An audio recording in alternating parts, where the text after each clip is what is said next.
warahmatullahi wabarakatuh. Halo adik-adik semua, gimana nih kabarnya? Oh ya, karena hari ini hari pertama kita pembelajaran, alangkah baiknya kita perkenalkan diri terlebih dahulu.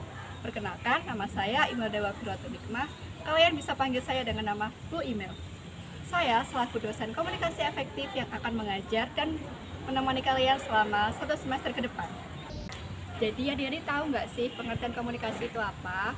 Pengertian komunikasi adalah komunikasi atau dalam bahasa Inggris communication, yang berasal dari kata Latin communicatio dan bersumber dari kata komunis yang artinya sama. Sama di sini maksudnya adalah sama maknanya.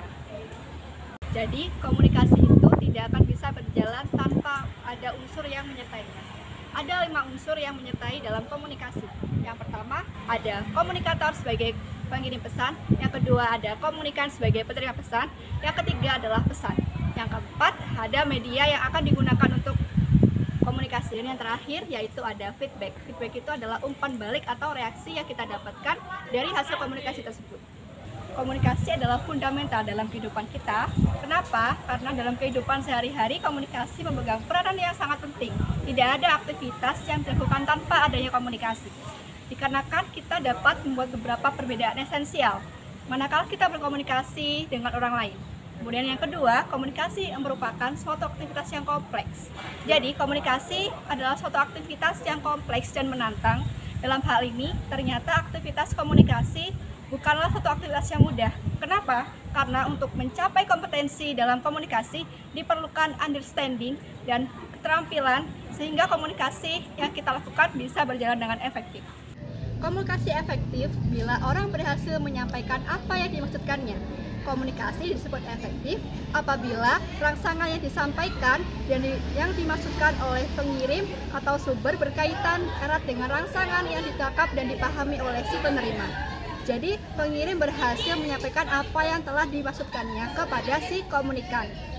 Untuk materi ini apakah ada yang mau ditanyakan? Silahkan kalian yang mau bertanya untuk mengangkat tangannya.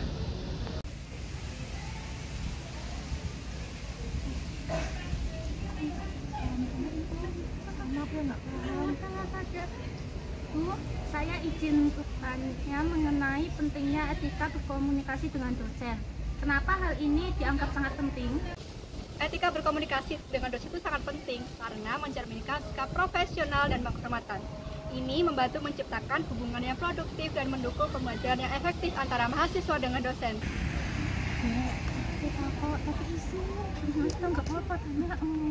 Izin bertanya, Bu. Apa yang harus diperhatikan dalam etika tersebut? Nah, kalian udah pasti tahu kan gimana formatnya untuk bisa chat dengan dosen. Waktu itu udah disampaikan pada saat PKKMB.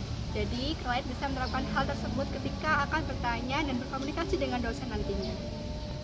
Ada beberapa hal. Yang pertama, menggunakan bahasa yang sopan dan formal. Kalian udah tahu kan formatnya seperti apa? Yang kedua, sampaikan pendapat atau pertanyaan dengan jelas dan terstruktur. Yang terakhir, pastikan untuk menghargai waktu dosen dengan tidak membuat permintaan yang mendesak secara mendadak. Ibu, saya juga mau izin bertanya, bagaimana jika kita sedang menghadapi situasi di mana kita ini mungkin perlu menanyakan sesuatu hal yang dianggap sedikit sensitif seperti itu. Dalam kasus seperti itu, penting tetap sopan dan memilih kata-kata yang tepat. Jelaskan alasan dibalik pertanyaan kalian dengan jelas dan beritahu dosen kenapa topik tersebut penting bagi kalian. Ini akan membantu dosen memahami konteks dan memberikan jawaban yang lebih baik. Untuk pertemuan kali ini mungkin cukup sampai di sini. Sampai jumpa di pertemuan selanjutnya. Saya akhiri. Wassalamualaikum warahmatullahi wabarakatuh.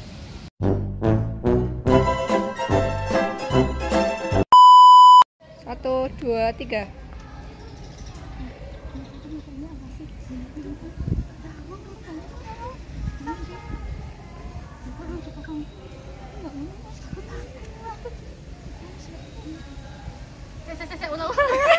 Ayo, 1, 2, 3, action. Do you dare?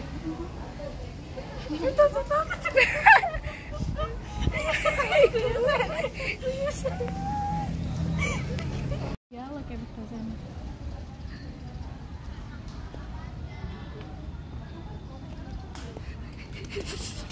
Halo, jadi kita hari ini lagi kerjain tugas komunikasi efektif dan hari ini kita dapat materi apa, Rek?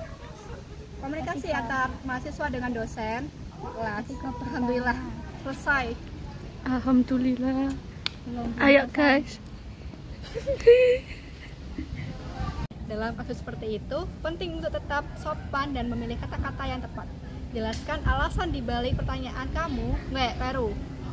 Aku kompetisi apa sih?